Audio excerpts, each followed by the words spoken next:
Yo, what is up, everybody? Welcome back to a brand new video. It is me, Vlad, and today we're gonna be reacting to a video called "What Happened to the 17 recruits ranked higher than Devin motherfucking Booker." Before we start this, I just want to give a huge shout out to the man above. Hey man, yeah. If you like this video, please make sure you press the like button, even the subscribe button if you want. I mean, it's free. You can take back. You can take it back whenever you want, but it would mean a lot to me. God damn, it would motivate me to keep making content, to keep me going, to maybe even try and post like on a daily basis. You know what I mean? All right, let's not make this intro any longer, and let's just jump in. D-Book is one of my favorite players in the league at this time. He's like my second favorite shooting guard after Ant-Man. But yeah, he's pretty cool. Got his shoes here, got a book lunch. He's a pretty cool player in my opinion. I like him. I actually modeled my game after him. The middies, I just say I model it, not that I'm making the shots, but that's a topic for another day. You know what I mean? 2014, Devin Booker was the 18th ranked prospect by ESPN. At the time, scouts were skeptical of his explosiveness, his passing abilities, and his overall strength and body frame. Although there was skepticism, his feel for the game, his shot-making ability, and versatility were undeniably impressive even at a young age. Fast forward to today, and Devin Booker is a franchise-leading premier scorer in the NBA. He's now a 4-time NBA All-Star, 2-time Olympic gold medalist, and one of 6 players to ever score 70 points in a game. And yes, he did that at the age of 20. There's certainly no doubt Booker was undervalued in this 2014 class, but it also meant a majority of these players ranked higher than him were clearly overranked. Throughout this video, we'll take a deeper look at the 17 recruits ranked higher than Devin Booker and see where things went wrong for these guys. Let's take a look. The first ranked player in the 2014 class was Chicago big man and Duke commit Jahlil Okafor. Okafor was a highly scouted prospect, and his force down low was intriguing to nearly everyone. The knock against him at a young age came from his conditioning concerns and his turnovers versus double teams, but it was undeniable that he was a force to be reckoned with and an anchor for any program looking to compete for a national title. During his one and only season for the Blue Devils, he was dominant, averaging 17.3 points, 8.5 boards, and 1.4 blocks per game as a freshman. He consistently won numerous accolades. But come the conclusion of the 2014 season, when Duke defeated Wisconsin to win their 5th national title, it was time for Okafor to declare for the draft. He was selected 3rd overall to the 76ers, behind 2 familiar. I feel like Philadelphia ruined a lot of people's careers. What I mean by that is they select a player top 3 or like high in the draft, and they ruin their career. I got 3 examples of this: Jahlil Okafor, Ben Simmons, which again would have been such an amazing player right now if like he might have been drafted by another team. And Markelle Fultz, he was just insane coming out of college. It's a shame that he never got where he wanted to, and what he could have been would have been insane. Your faces that we'll get to later in this video, and during his rookie term he proved to be worth the hype, averaging 17.5 points, 7 boards, and 1.2 blocks, but this was cut short due to a meniscus tear. And unfortunately from here on out, it only went downhill for the big man. During his sophomore campaign, his role only reduced as NBA star Joel Embiid and NBA bust Ben Simmons were now in town. Once he was traded to Brooklyn during the 2017-18 season, it was inevitable his defensive liabilities and lack of fit with the modern NBA systems would affect him and his career. Ultimately, since this, he struggled immensely throughout the rest of the NBA career, and since the 2020-2021 season, he's yet to see NBA action. He still has been playing ball mostly overseas, and most recently for the G League affiliate for the Indiana Pacers, the Indiana Mad Ants. He's looking to resurrect his career in Indiana, but it might be too late after being drafted a decade ago. The second-ranked player in this class was Pacers big man Miles Turner. Coming out of Trinity High School in Texas, Turner was a dominant force. He averaged 18 points, 12 boards, nearly 4 assists, and almost 7 blocks per game. Come commitment time, he agreed to stay local and attend the University of Texas. He was a standout freshman who displayed impressive shot blocking abilities and seemed to fit the NBA mold for a big man due to his ability to stretch the floor. He averaged 10 points, 6.5 boards, and 2.6 blocks, which showcased enough to scout his ability on both ends of the floor. He was awarded Big 12 Freshman of the Year and received all defensive team honors. Although he had 4 years of eligibility, like most in his situation, he declared for the 2015 NBA Draft. He was selected 11th overall by the Indiana Pacers. Since this selection, he's proven himself to be one of the more reliable big men in the game, and one of the few, especially paired with, a great passer like Cyrus Halliburton. The pick and rolls are good. Cyrus is like a force to be reckoned with on the assist type of stats, so him being paired with, I could say he's a dominant big. Master is a dominant big. Him being paired with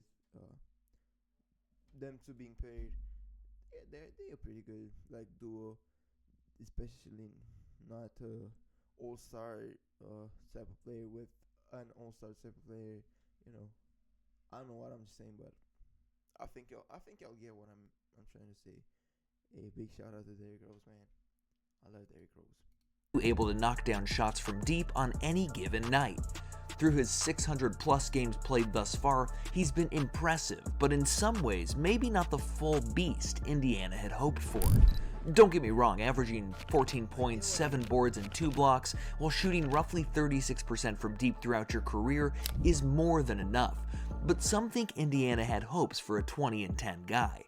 But since the 2022-23 season, he's consistently improved. Averaging nearly 17 a game with 7 boards, he's also been determined as one. As I said, this is thanks to Cyrus Halliburton as well, and the way he basically improved to the superstar of the team. That's thanks to him too, not just Miles. I'm sure Miles is putting like the work in for sure. Like, I mean, if you are an NBA player, there's no way you do not put like the necessary work into try and improve every day and every day and every day. One of the league's best shot blockers. Turner will continue to improve his game alongside Tyrese Halliburton in hopes of returning Indiana to a championship contender. The third-ranked player in the class was Cliff Alexander. Cliff's basketball career came with extremely high expectations, but a series of setbacks left his dreams in the dust. Coming out of high school, he committed to play under Bill Self at Kansas. While he was able to play, he showed flashes of the athleticism, rebounding, and shot blocking that had scouts overly excited. Due to an investigation of his relationship with either his agent and his family's financial situation, he was suspended for a significant part of his freshman year. And yes, this hurt his draft stock drastically. Teams across the NBA were concerned not only because of his lack of playing time and the investigation which mitigated his season, his maturity levels became a concern as well. Come time for the draft, because of these concerns, teams weren't willing to take the overall risk and he went undrafted. He played for the Chicago Bulls during the Summer League, but it wasn't That's crazy. That's crazy. enough to make an NBA roster. He bounced across multiple G League programs but ultimately never saw NBA action. He's regarded as one of the biggest busts in terms of a high-ranked high school player, but if things went differently at Kansas, could his career have played out differently? The fourth-ranked player was Duke commit Tyus Jones. Jones committed to Duke alongside the number 1 ranked player Jahlil Okafor. He was widely recognized for his poise, consistency, and leadership abilities, all of which were extremely valuable at the point guard position. His size was a concern for most, but the control in which he played made up for it during his early stages. He was a key catalyst for the Blue Devils during their championship run, but most had concerns regarding his abilities to continue that success at the next level. Regardless, he was still able to get drafted on draft night with the 24th selection to the Minnesota Timberwolves. His first few years in the league were spent behind Ricky Rubio and Jeff Teague, and his minutes were often sporadic. When he would enter a game for a few minutes at a stretch, he was consistent, efficient, and his knack for the ball allowed for him to have a backup role. Back in 2019, he was traded to the Memphis Grizzlies, where his role as a backup point guard increased and became more valuable. Playing behind one of the most promising young stars in Ja Morant, Jones offered a cool, calm, collected style of play where teammates benefited alongside him. Being ranked the 4th overall player, his career certainly hasn't panned out the way he probably envisioned, but he's established himself as one of the best, most consistent backup guards in today's game. The 5th. Bro, where is Ty Jones at? Where does he play? Who does he play for? The Suns. Okay. Yeah, it's 16 points. Damn, he's averaging 12 points. That's pretty good. That's okay for like. 5th ranked prospect was Congo native Emmanuel Mudiay. Mudiay had quite the interesting basketball career over the last decade for a variety of reasons. To start, he moved to the United States at a young age in hopes of pursuing an NBA career. When it came time for Mudiay to decide where his college ball would be played, he passed up that opportunity to play professional ball in China for the Guangdong Southern Tigers. It was a unique yet growing trend among prospects where they valued playing professional ball. I'd rather play college because I would be playing in the league against some of the people I've already went up against in college, you know. I wouldn't select going pro to China over that other stuff, just because. Ball versus grown men instead of playing college ball against people their age. Although many had concerns about this decision, his performance overseas was still enough to land him the 7th selection by the Denver Nuggets. Early on, he showed flashes of extreme potential, averaging nearly 13 points, 6 assists, and 3 boards a game. Where he struggled came with his inefficiency and turnovers, and from that led to less trust from the man in charge. When the Denver Nuggets began to grow into a true playoff contender, largely due to their new draft pick in Jamal Murray, Mudiay's playing time saw a decline. He got traded to New York in hopes of reviving his young NBA career and showed even more flashes of his scoring ability. His shooting and consistency still, however, were a struggle. The Knicks and him parted ways and he signed with the Utah Jazz, but this time to come off the bench. From this, his career only continued to dwindle, and following his one and only season in Utah, he was waived. Since then, Mudiay has been playing overseas and has been highly regarded as one of the biggest busts from this year's class. The 6th ranked player and one of the most intriguing prospects in this year's class was Trey Lyles. The 6'9" big man had displayed his potential to not only play the 4 but the 5 as well. He elected to play under John Calipari for the Kentucky Wildcats. Averaging nearly 9 points and 5 boards with an assist each game, his playing time was limited due to the Wildcats' stacked roster. When he did play, the promise and potential showed on numerous occasions. Lyles, who didn't necessarily get the playing time most top 10 recruits would get, took advantage when his name was called. This intrigued many organizations, especially the Utah Jazz. As they selected Lyles with the 12th overall pick, his shooting touch and ability to stretch the floor were what enticed the Jazz. He showed promise, but ultimately due to the direction of the franchise, his role was very limited, and the stats backed that up. Only 5 points and 3 boards a game. The Utah Jazz act like they are true contenders, or like they were at that time true contenders. Bro, the Utah Jazz has been trash for the last, I don't even know, 30, 20 years. They ain't winning shit anytime soon, especially with this bomb-ass roster they have on. I just like Colin Sexton and Laurie from the Jazz, but otherwise they suck. Like John Collins, the man that got baptized by Ant-Man with that nastiest dunk. Oh, let's be honest, y'all ain't winning shit anytime soon. He then got traded to the Denver Nuggets after the conclusion of the 2016 season, and like Emmanuel Mudiay, there was certainly opportunity for a more prominent role. He began his tenure averaging 10 points and 5 boards a game while shooting nearly 36% from deep, but his inconsistency on defense and athleticism lacking led to him struggling to find a starter role. He had a short 2-year stint in San Antonio and an even shorter stint in Detroit, all of which resulted in very similar play. However, it seems he's found his new home in Sacramento, where he's been a serviceable bench asset for the Kings, which has provided valuable depth for the organization. He's still looking for that breakout season, but like Tyus Jones from earlier, his role seems to be pretty prominent in coming off the bench and giving good quality minutes. The 7th ranked player in the class was Stanley Johnson. Besides Cliff Alexander thus far, Stanley may be one of the biggest disappointments. Stanley Johnson was known for his freakish athleticism, and his defensive and competitive edge are what separated him from the rest. But his offensive and shooting inconsistencies are where he struggled. At the University of Arizona, he was a 14-point, 6.5 assist lockdown defender, and like most organizations, they thought he could be a true 3-and-D asset. Since coming into the league after being drafted 8th overall to the Detroit Pistons, he's bounced amongst the league mainly due to his inconsistencies on the offensive end. He became somewhat of a reliable bench asset simply because of his defensive presence. Since being bounced around the league, he now is playing overseas, and he's another one of these top prospects who didn't pan out to their expectations. The 8th ranked player in this class was Justin Jackson. Unlike any player discussed thus far, he was the only one to play college ball for more than a year. His sophomore season was one for the ages. He averaged 18 points, 5 boards, and 3 assists per game and was the most outstanding player of the Final Four when the Tar Heels won it all in 2017. Unfortunately for him, this success did not last much at all for his time in the NBA. He was the 15th selection in the 2017 draft. Throughout his time, he's been at most a contributing depth piece, but he more so was a bench piece that did not necessarily develop. Why he look like that homeless guy?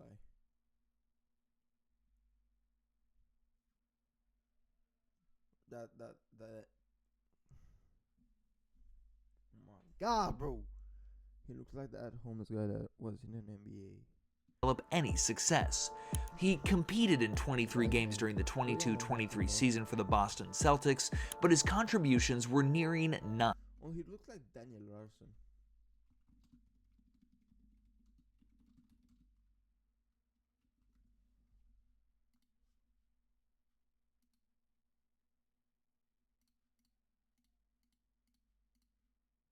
Is it just me or does he really look like him? He does. If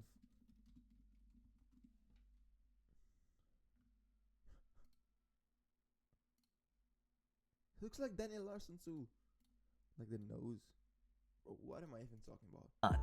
Jackson has been out of the league since a 2-game stint with the Timberwolves in the 23-24 season and has gone down as one of the draft class's biggest disappointments. The 9th ranked player in this class was Karl Anthony Towns. Cat is far and beyond the best player on this list and the only player who has the argument to have been ranked ahead of Devin Booker. Back in 2014, Cat played alongside Trey Lyles at Kentucky, but for Cat's sake, his success was much more. Throughout the early stages of the recruiting process, Cat had always been one of the top prospects in this class. He was John Calipari's go-to guy, and a big part of their 38-1 season that unfortunately ended in the Final Four. It was widely expected that after Cat's impressive freshman showing, he would declare for the 2015 draft and would be among the top selections, and that's exactly how it went. He was selected first overall by the Minnesota Timberwolves. After winning Rookie of the Year, averaging 18 points, nearly 11 boards, and 2 blocks per game, the 7-foot big man displayed a unique skill set for someone his size. His ability to create with the ball, his explosiveness in the paint, his presence down low on defense, and most importantly, his ability to shoot the rock was one of a kind. Come the 2017-2018 season, he was regarded as one of the best big men in the entire game, and his three-point shooting only continues to improve. It became a problem for opposing teams to defend. Fast forward to today, Towns was recently traded to the New York Knicks to pair up with rising star Jalen Brunson in hopes of bringing New York another championship. His game not only has improved on a year-to-year basis, but playing in the Mecca right around the corner from where he grew up has proven to be a turning point. He's having a career year in nearly every category and has proven to be one of the best players in this year's class. The 10th ranked player was UNC commit Theo. I think so too, he got better. Playing with a trash-ass Frenchman, Rudy Gobert. Bro, if I start talking about Rudy Gobert's trash-ass, I'm not stopping. I am not fucking stopping. Rudy Gobert is the worst player that I have ever seen. That dude is worse than motherfucking Killian Hayes. And I'm a huge Killian Hayes hater. Bro, being worse than Killian Hayes. Fake ass DPOIs. Pinson. Theo was one of the key contributors alongside Justin Jackson in helping UNC win the title in 2017. He wasn't necessarily the star of the team, but he was a crucial asset in terms of his versatility, defense, and high What dress are we talking about? Oh, no. basketball IQ. Essentially, he was their glue guy. Unlike most college hoops players, Theo decided to stay all 4 years with the Tar Heels. He would end up going undrafted in the 2018 draft and signed with the Dallas Mavericks after spending time with their G League affiliate. Unfortunately for Pinson, the rest of his career he never got much on-court attention. He was recognized for his leadership on offense, the court, on the bench, and the energy he provided to his teammates while they played. The 11th ranked player was Kelly Oubre. Oubre was another one-and-done prospect that attended the University of Kansas and was recognized for his athleticism and scoring abilities. He was selected 15th overall and played his first 3 seasons for the Washington Wizards. When he got traded to the Phoenix Suns, he really began to hit his stride as one of the notable two-way wings in the league. During the early stages of his career, it seemed I don't hate Kelly. I honestly like Kelly Oubre. Oubre would be a very serviceable bench piece for an organization. Luckily for him, the stride he hit once getting comfortable in the league has landed him a starting role for numerous teams that he's played for. He thrived in Phoenix, Golden State, and Charlotte's systems from 2018 to 2023, and has been playing for the 76ers since the 23-24 season.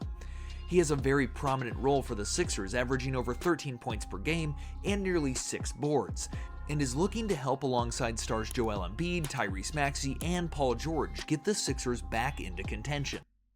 Embiid and star in the same sentence. The 12th ranked player in this class was Kevon Looney, the big man from UCLA. He played 1 season at UCLA, which was a battle between numerous injuries.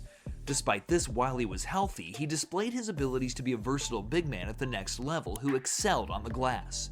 He was drafted by the Warriors with the 30th pick in the draft and has been there ever since. He's bounced back and forth between getting starting minutes and being a reliable option off the bench. His ability to sacrifice for the overall good of the team has been widely appreciated among the organization, and he's turned into one of the most reliable options for the Warriors. Although his minutes have decreased, he still contributes in a positive way when he sees action. He didn't necessarily live up to the 12th ranked recruit, but he's found a positive role in the NBA and has been an important piece for the 3 championships the Warriors have won. The 13th ranked player in this class was D'Angelo Russell. In high school, Russell attended one of the most prestigious programs in Montverde Academy and played alongside Ben Simmons. I hate D'Angelo Russell, bro, for what he did to LeBron. I'm just joking. I don't like this man at all. He's fucking trash. In their time playing together, they won 45 games while only losing 2. This came with multiple national championships. When Russell committed to The Ohio State University, his freshman campaign was thrilling. He was a consensus All-American, and because of his success, he solidified himself as one of the top prospects in the upcoming draft. Russell was selected 2nd overall behind Karl Anthony Towns to the Los Angeles Lakers. Expectations were at a high for him coming into the league. During the early stages of his time with the Lakers, he showed promise as a talented scorer and playmaker, but at times struggled with consistency. Things took a turn in the opposite direction when him and teammate Nick Young got into an altercation which had the locker room I would choose Nick Young over D'Lo every fucking day of the week. Every single day. divided. He got traded after the 2016-2017 season to the Brooklyn Nets, and during his 2nd season there, he truly emerged into an all-star caliber guard. This promise led to interest from contending organizations, and he got sent in a sign-and-trade to the Warriors, part of the KD deal to the Nets. During the 33 games. What's the action? I can't believe this shit.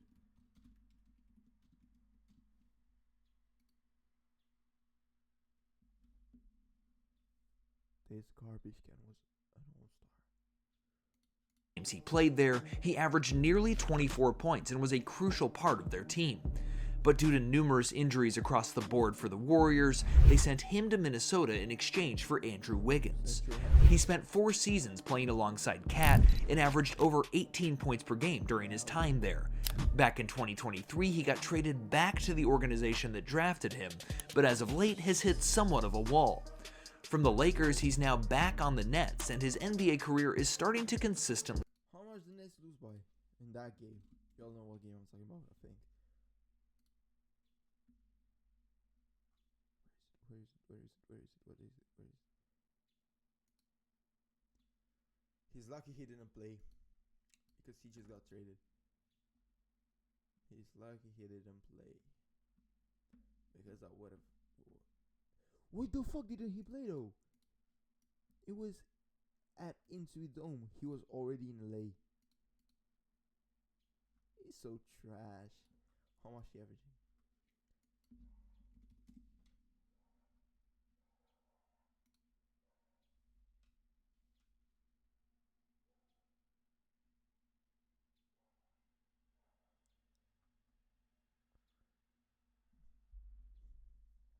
This dude is ass. He's ass. Decline. We'll see if he can get that spark back and contribute to a winning organization, but for now he looks to bolster his individual success with the struggling Nets. The 14th ranked player was Isaiah Whitehead. Whitehead played 2 seasons of college ball at Seton Hall University. I'm gonna get hate from that one, the Angelo Russell fan, because that's how many fans are. And was the key contributor in getting them to their first Big East title since 1993. His ability to score the basketball got him drafted with the 42nd overall pick to the Brooklyn Nets, but his time there was limited and short-lived. He showed spurts of being a solid depth piece, but due to the other guard depth the Nets valued more, he only lasted 2 years. Since the 2017-2018 season, he's been playing overseas and not much else has been heard from the Seton Hall alum. The 15th ranked player in this class was Justice Winslow. Early on, Justice Winslow was highly looked at for his defensive prowess and ability to contribute all over the floor. After committing to Duke, he was a crucial part of the national championship run for Coach K and the Blue Devils. His ability to impact the game on the defensive end was eye-opening, especially for the Miami Heat, who loved two-way wings with defensive versatility. When he was selected with the 10th overall pick to the Heat, it was expected he'd make an immediate impact for them. Throughout the first few years, his role grew as his offensive game continued to expand and deliver. Unfortunately for him, the injuries that came after really hurt the rest of his career. He bounced through Memphis and the Lakers for a season and played 40 games over 2 years for the Trailblazers. But Winslow has been out of the league since, and many regard him as one of the bigger busts of this recruiting class and the 2015 draft. The 16th ranked player in the 2014 recruiting class was Isaac Copeland. This one will be short and sweet. Copeland played 2 seasons at Georgetown and ended up transferring to Nebraska for his final 2 years of eligibility. At Nebraska, he hit his stride and averaged nearly 14 points per game with 6 boards during his time there. He showed promise of being more than a sustainable scorer, rebounder, and defender, but even despite his success during his time at Nebraska, he didn't necessarily pan out at the next level. He played in the G League for the Windy City Bulls, but struggled to stand out among the competition there. He's been playing overseas ever since and is regarded as one of the biggest no-names in this class. Last but not least, the 17th player ranked ahead of Devin Booker was Joel Berry. For those in the North Carolina area, you certainly remember Joel Berry. The small guard played 4 seasons under Roy Williams at UNC, and although it started off slow playing behind Marcus Page, once it was his time to shine, he shined. During the 2016 NCAA tournament, Berry played a crucial role for the Tar Heels in their run to the championship. Even though the Tar Heels fell short on a last-second shot during one of the most infamous college basketball games ever, there was promise for the Tar Heels and Barry heading into his junior year. UNC went on to win it all the following season behind the man in charge, Joel Barry. His senior year, he still thrived, but UNC was bounced early in the second round of the Big Dance. Come time for the next stage of hoops, teams were nervous to take a chance on the 22-year-old 6-foot guard. Although he displayed his ability to score and be a playmaker at the college level, many were concerned with that translating versus grown men. He bounced around the G League from year to year, but ultimately never got any burn in the NBA. Now playing overseas and enjoying his basketball career there, it's interesting to wonder what would have happened if he was ever given the chance. Of the 17 players ranked ahead of Devin Booker, only a handful have reached stardom. This was a good video, I'm gonna lie.